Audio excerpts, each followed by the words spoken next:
രാഷ്ട്രപതിയുടെ റഫറൻസ് കേസിൽ വാദം തുടങ്ങി. രാഷ്ട്രപതിയുടെ റഫറൻസ് നിലനിൽക്കില്ലെന്ന് തമിഴ്നാടും കേരളവും. കേന്ദ്രത്തിന്റെ വാദം അവതരിപ്പിക്കുന്നു. ഭരണഘടനാ പദവിയുമായി ബന്ധപ്പെട്ട വിഷയമാണിതെന്ന് കേന്ദ്രവും വ്യക്തമാക്കി. വിവരങ്ങൾ ജിഷ്ണു കൃഷ്ണൻ നൽകും. ജിഷ്ണു, മറ്റെന്തൊക്കെ വിശദീകരണമാണ് ഈ കേസുമായി ബന്ധപ്പെട്ട കോടതിയിൽ ഇപ്പോൾ കേന്ദ്രം നൽകുന്നത്?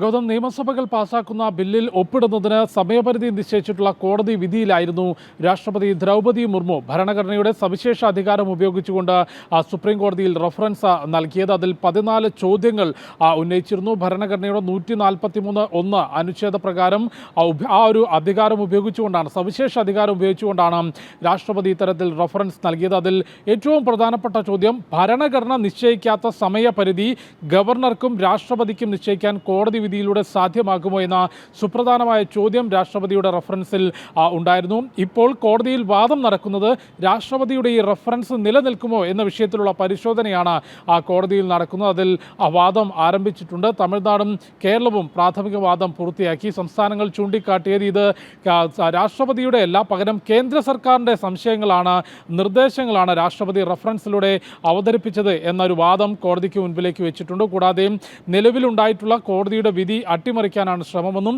രാഷ്ട്രപതിയുടെ റഫറൻസ് നിലനിൽക്കില്ല എന്നൊരു വാദവും കോടതിക്ക് മുൻപിലേക്ക് വെച്ചിട്ടുണ്ട്. സോളിസിറ്റർ ജനറലാണ് രാഷ്ട്രപതിക്ക് വേണ്ടി, അല്ലെങ്കിൽ രാഷ്ട്രപതിയുടെ വാദം അവതരിപ്പിക്കുന്നത്. ഇത് കേന്ദ്ര സർക്കാരിന് വേണ്ടിയും അവതരിപ്പിക്കുന്നു. അതിൽ ചൂണ്ടിക്കാട്ടിയത് ഭരണഘടനാ പദവിയുമായി ബന്ധപ്പെട്ട വിഷയമാണ്. അത്തരം വിഷയങ്ങളിൽ വിശദമായ പരിശോധന നടത്തുകയും രാഷ്ട്രപതി ഭരണഘടനയുടെ പ്രത്യേക സവിശേഷ അധികാരം ഉപയോഗിച്ചുകൊണ്ടാണ് ഈ റഫറൻസ് നൽകിയത് എന്ന വാദം സോളിസിറ്റർ ജനറൽ കോടതിക്ക് മുൻപാകെ വെച്ചിട്ടുണ്ട്. അതുകൊണ്ട് ഈ വാദത്തിനൊടുവിൽ കോടതിയിൽ നിന്ന് എന്ത് നിരീക്ഷണമുണ്ടാകും എന്നുള്ളതും, ഒപ്പം നിയമസഭകൾ പാസ്സാക്കുന്ന ബില്ലിന് അത്തരത്തിലൊരു സമയപരിധി നിർദ്ദേശിക്കാൻ, അതും ഭരണഘടനാ സ്ഥാനങ്ങളായിട്ടുള്ള ഗവർണറോടും രാഷ്ട്രപതിയോടും അത്തരത്തിലൊരു സമയപരിധി നിശ്ചയിക്കാൻ സുപ്രീം കോടതിക്ക് അധികാരമുണ്ടോ എന്നത് സംബന്ധിച്ചുള്ള ചോദ്യങ്ങൾക്കായിരിക്കും ഈ വാദങ്ങളുടെ ഏറ്റവും ഒടുവിൽ ഉത്തരമുണ്ടാവുക എന്നാണ് മനസ്സിലാക്കുന്നത്. ഗൗതം, രാഷ്ട്രപതി റഫറൻസ് കേസ് സുപ്രീം കോടതി പരിഗണിക്കുകയാണ്. കേന്ദ്ര സർക്കാർ ഇപ്പോൾ നിലപാട് കോടതിക്കകത്ത് വിശദീകരിച്ചുകൊണ്ടിരിക്കുകയാണ്. ജിഷ്ണു കൃഷ്ണനാണ് വിവരങ്ങൾ നൽകിയത്.